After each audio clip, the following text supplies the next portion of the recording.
మీ అందరికీ తెలుసు, వైఎస్ఆర్ కాంగ్రెస్ పార్టీ ఆవిర్భావానికి ముందు నుంచి కూడా నేను కానీ అదే ఏహెచ్ రామరెడ్డి గారు కానీ వైఎస్ఆర్ కాంగ్రెస్ పార్టీకి మరి విస్తృతంగా ప్రచారం చేస్తూ జగన్మోహన్ రెడ్డి గారి నాయకత్వాన్ని బలపరిచాం.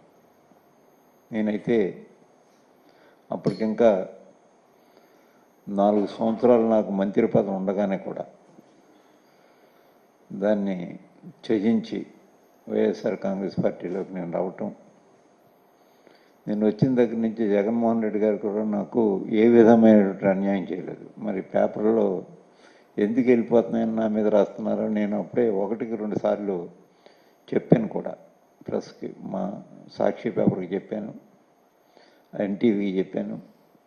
అయినా ప్రతిరోజు మరి ఏదో సమయంలో మరి మా మీద ప్రచారం చేయటం కొంచెం నాకు బాధ అనిపించింది.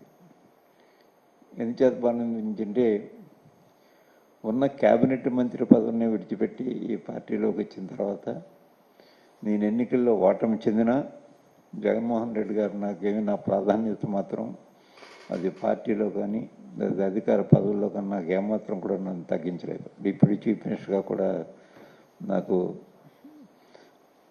నా పదవిని అప్హెల్డ్ చేయటం కూడా జరిగింది ఆయన. మరి అటువంటిప్పుడు నా వ్యక్తిత్వం కూడా మీలో అందరికీ తెలుసు.